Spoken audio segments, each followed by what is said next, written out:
Welcome to Immediate Review. So, we just saw Creepshow. So, just for preface, this is the first anthology horror movie. Peter has never seen an anthology horror movie, and if you haven't seen an anthology horror movie, what that is it's basically a horror movie that's split up into multiple stories. I found out Peter has never seen one. Welcome to the Blumhouse is coming out next month, and we're going to review it, and I was like, that can't be your first anthology film. Yeah. We got to go check out my favorite anthology film, what I think also is probably the greatest anthology film, Creepshow.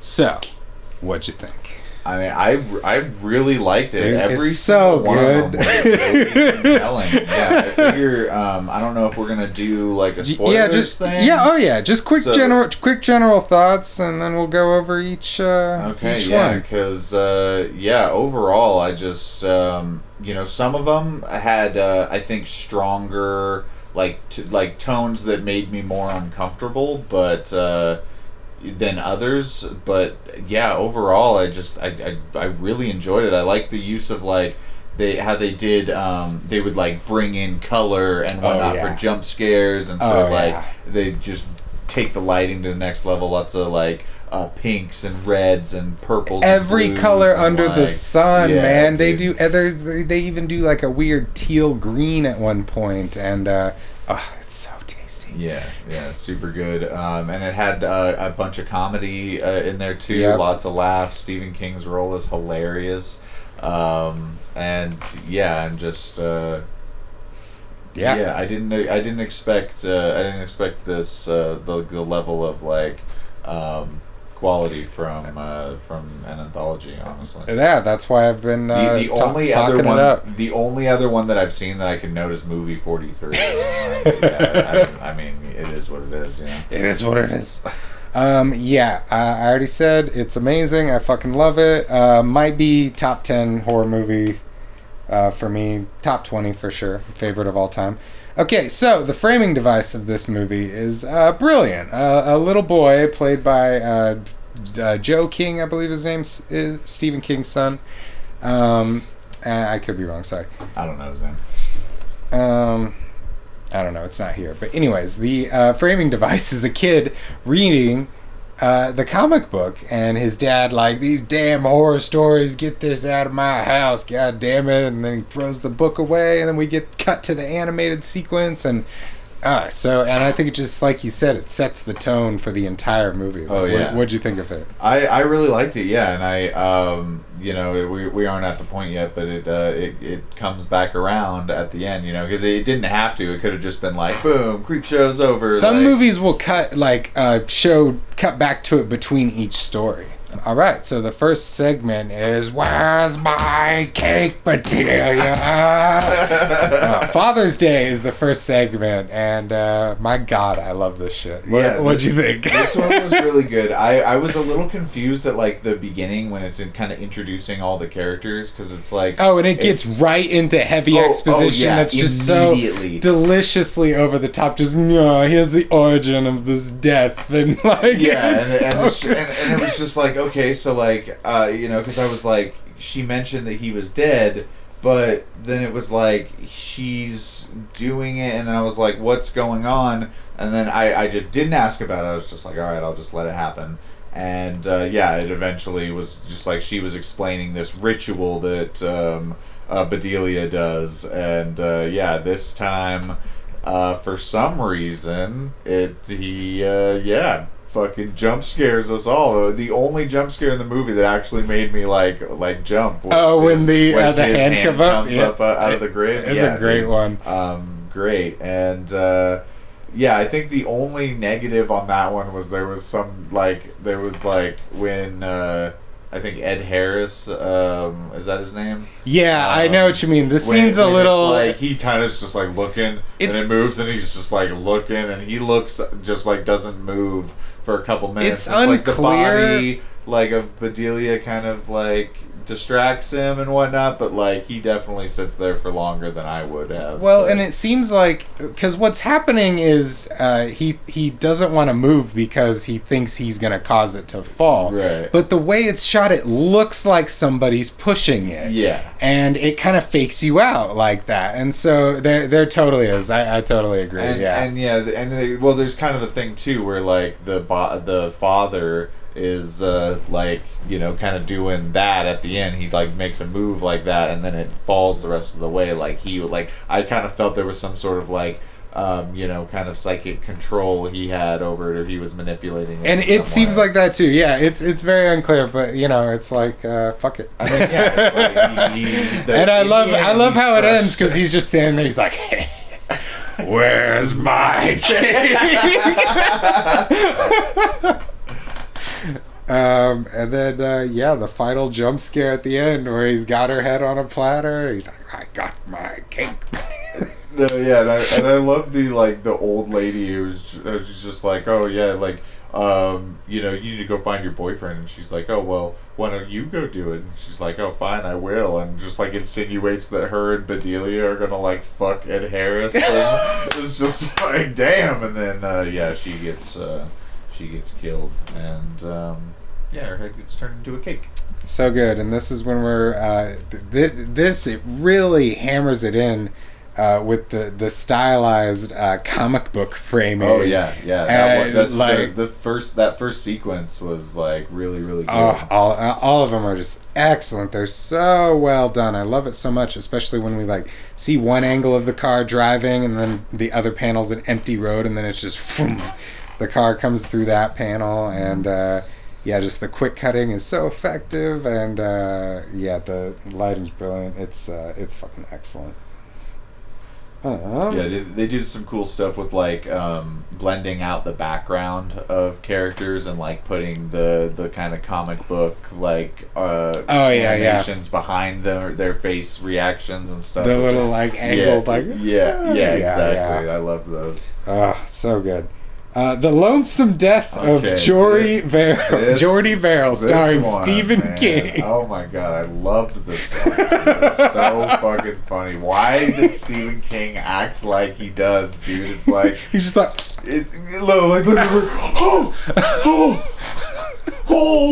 you done it now, you big old fuck. It's just so like, beautifully over the top. Yeah, he's so over the top, and it's like, is that why Stephen King hates all the adaptations that people make of his movies? Because he's like, my character wouldn't act like that. He'd act like, whoa, what? Whoa. Dude, and it does work. Like it works because it's amazing. Because you have this like character that's just such a fucking like idiot and is unlucky, and then it's like maybe I can sell it to the college. Yeah, but then his final line is like, oh, like let me be lucky just this once, and it's like it builds this like hopeless nature of like, you would hate to be this person and you'd want to kill yourself too, you know what I mean? And yeah, so it's like I get it, but like, man, he is just hilariously over the top. Like it is so good. Like meteor shit. Like it's fucking so good. Like yeah, and it's kind of a spin on the Blob. Basically, a meteor lands. It's some gooey stuff, and instead of a blob that overtakes people and eats them, it's just plant life that's gonna overtake the world. And and then we get a little. There's Castle Rock. Yeah, so it's canon. Story number 3 is Something to Tide You Over. This is the most serious out of all of the stories. This one was one that was like hard to watch because it's like watching.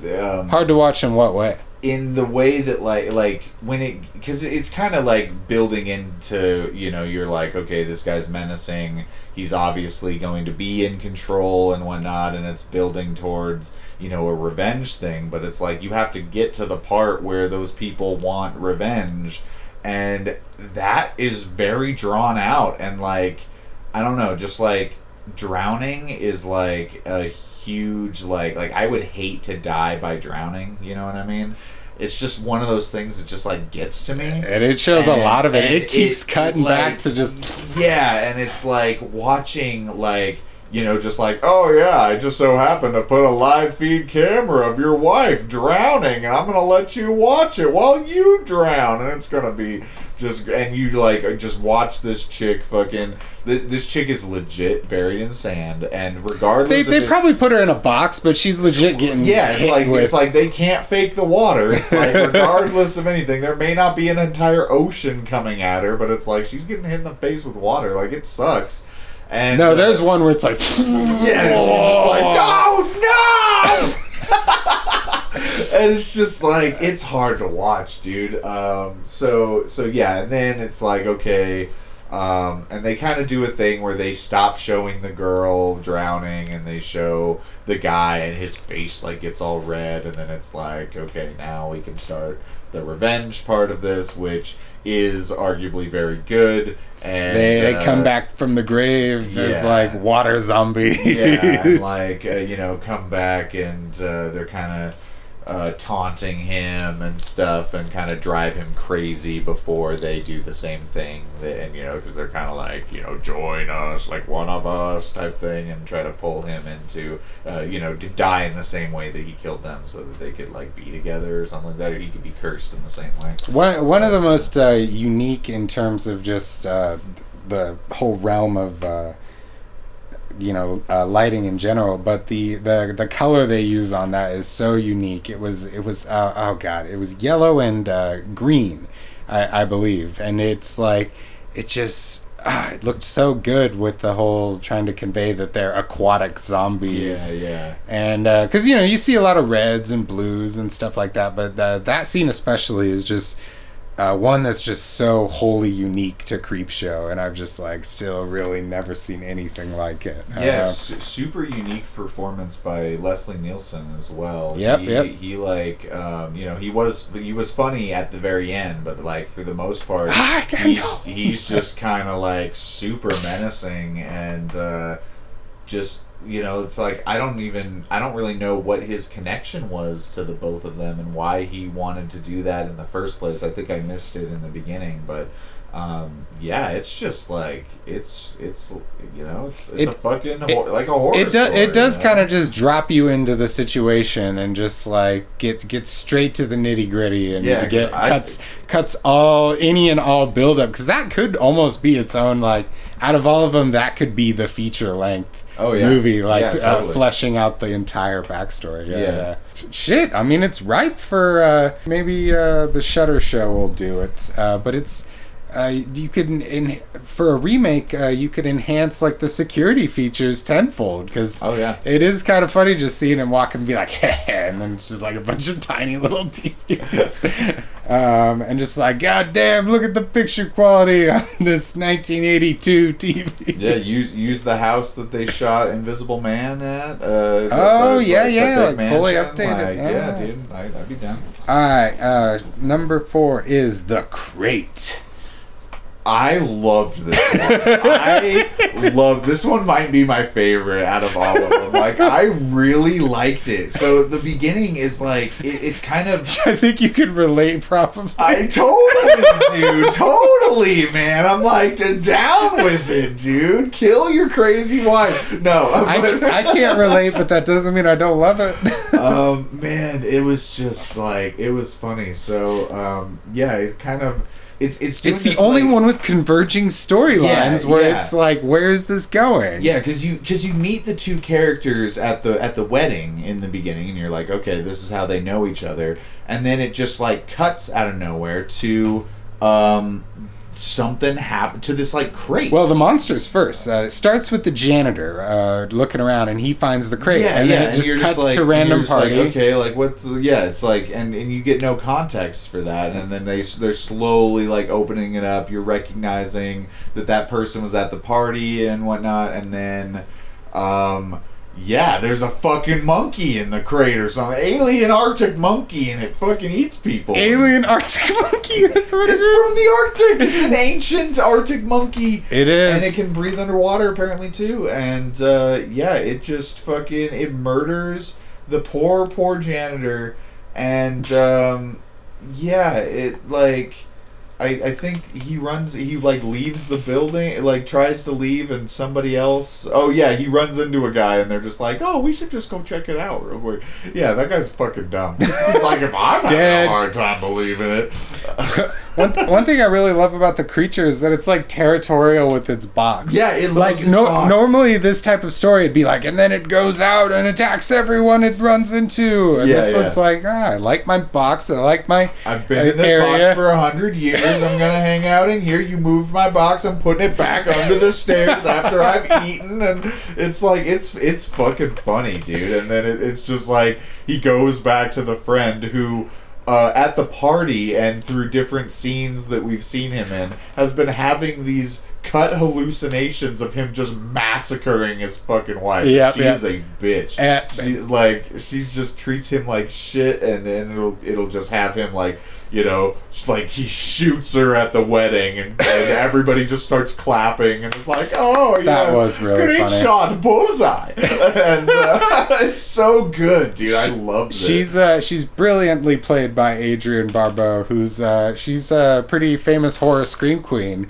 And she does not play roles like this. Like, she really puts on the hey, why don't you? Yeah. Like, at the beginning, like if you guys go and watch this, watch the scene where she's talking at the very beginning. It's like the first scene where she's introduced. She is fucking throwing her drink around like this. Doesn't spill a single drop. Like, professional as fuck. I thought it was just gonna be like just like throw the drink into somebody's face. She is swinging it around like it gets close to the fucking rim. Like, it's halfway full, and it's like going up. And the writing is so good because it leads up, because the whole time she's like, what would you do without me? Like, under, you know, this assumption that he needs her to do stuff for him. And then so at the end he's like, oh, I need you to do this for me, and she's just totally buys it, and he like feeds her a little gossip, and it's just like it's beyond just like, oh, that's the nagging wife. Like, it's written in a way that just flows with the plot and has payoff, and isn't just like, you know, she's a bitch for the sake of it. It is just so well woven into the entire story. Yeah, because when he was driving down there, I even said, I was like, man, I'm getting vibes he's going to use this, like, monkey thing as, like, a plot to kill his wife. He's like, there's two people and they're dead, and he's like, oh, I've got a person who needs to be dead.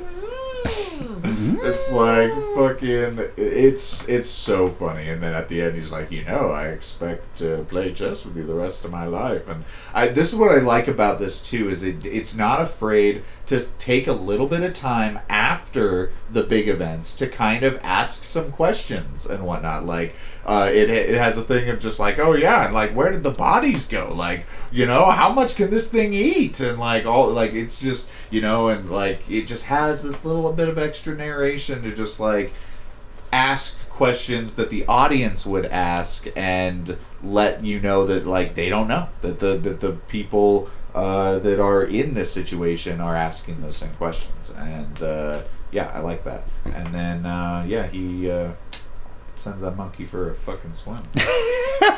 And I do love that little jump scare ending at the end when he pops out, and then it does this interesting like dissolve to like him like looking over the sea. Yeah, kind of like the cutout of his eyes and whatnot. Yeah, but yeah, I don't buy it. He loved that box. Well, he loved it. It was ruined from the water, so you know he's got to find a new box now. Find a new box. And he wants to go back home. He's like, he needs to go back under the stairs where he belongs. Yeah.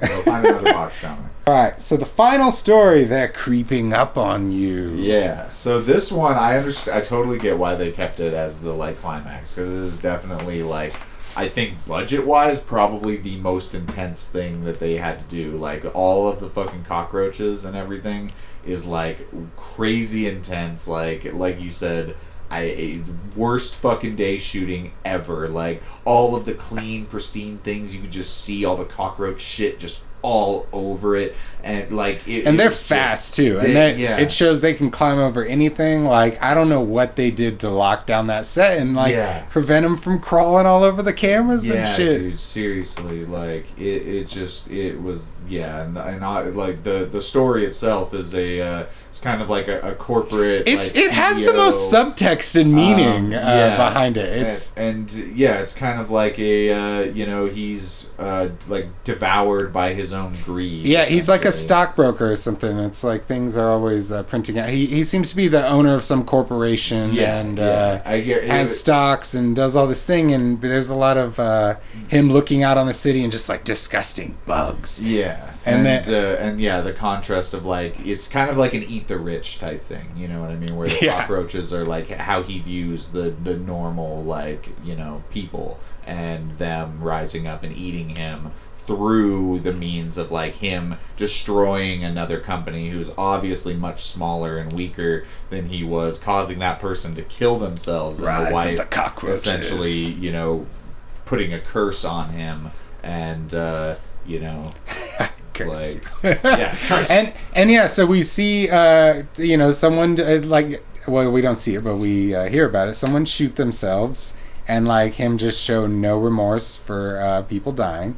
And then we get some Scrooge action where he's got another employee. He's like, "Oh, I'm going on a holiday," and he's like, "Fuck you! I'll fucking fire you." And then it's straight up is like, by the way, this dude is super racist, because a black man comes to the door and he specifically is like, "Oh, you people," and shit like that. And people do excellent. And he basically calls them bugs, and he's like specifically says like, "Yo, the bugs" and stuff. And so it's not terribly subtle. It is like, this is an allegory for just the corporate bigot who reigns supreme, or else feels like he does. And it does a thing too where like he's attacked by bugs and like covered by bugs, and then it's like, boom, actually he was hallucinating the bugs, and the bugs weren't there at all, and then it's like the bugs are fucking inside of him and explode out of his fucking body, and it's like that because like the people, like him as a CEO, as a corporate leader, like the people underneath him are who build him up to be at that position. Like, he wouldn't be a good CEO if he didn't have people on the bottom building him up to that point and having his company be worth as much as they had off their labor. And it's like, they ate him from the fucking inside, just like how they would a fucking corporation, if corporations are people or not. Fucking but like, I loved it. I loved this one. This one definitely deserved to be the final one, and I think has the most like you said, like subtext about society and like the nature of greed and humanity. All the other ones are pretty just straightforward, fun little tales with no real deep meaning behind them or anything. I also like that we kind of get a sample from all sorts of genres. Like the first one is it's a zombie flick essentially. The second one is basically like an alien type, almost creature feature, you could say, like the monster that ate everything. It came from outer space. Stuff a like horror. It's more of a kind of a psychological thing, because we don't experience anybody else's perspective on it. It's just him, his isolated incident. And the third one is the closest thing would be like a slasher, or even like a revenge thriller, just like, and then you get some zombie at the end too. Directed by George A. Romero, so why the fuck not? And then the fourth one is a straight up monster movie, like creature feature, and then at the end you get like a creepy crawly bug movie. Based in real fear. Insect horror. Like, I'm not really sure what the. Yeah, when I watched this with Matt, he like cleaned the fuck out of his room that night. It's like, no, we don't really have cockroaches around here. I mean, like maybe in like the most disgusting houses and like where, but like I don't know if they can handle like the climate here. I don't think they can. And so at the end, it all comes back around where we see the little boy in the room with the voodoo doll, and like, I'll teach you to take away my comics. Yeah, and I love the little shot with the garbage men on how it's just like, oh, check out this comic book. Oh, Kids comic love book, them. eh? Oh, I love them too. Oh, check it out. We could get this voodoo. Nah, they don't work. They don't work. No, we can't get that one. That one's gone. He like points to it, make sure to move it with his finger and whatnot. It's like, oh, that one's gone. Yeah. And it's like, yeah, guess who bought that? Stephen King's fucking creepy ass kid. That's who. He's stabbing this old motherfucker. Creepshow. It's so damn good. So, this month, or next month actually, in the month of October, we're going to be doing double features every Saturday. This one was kind of just a spur-of-the-moment review, so that's why we're not double featuring it with Creepshow 2, and you'd just be disappointed. I'm going to be upfront about you. Maybe we'll review it next Halloween. But yeah, so keep an eye out. Every Saturday we're doing double features, and then at the end of the month we are doing the all-night horror marathon at home, since we don't have theaters right now. And yeah, we'll all pick a movie that we're going to watch, and then we'll draw for the final one. Yep. Yeah, what do you think of Creepshow? What are your favorite anthology horror movies? Is there one better than Creepshow? I really don't think there is. Do you have any anthologies you recommend for me to watch? I know movies, it's just an opinion, man, and, subjective tastes and all that, but Creepshow's the fucking best. There's nothing you can name. Name something in the comments. It's not as good as Creepshow. It's not. Just stop typing now. Just stop. Peace. All right, peace out, guys.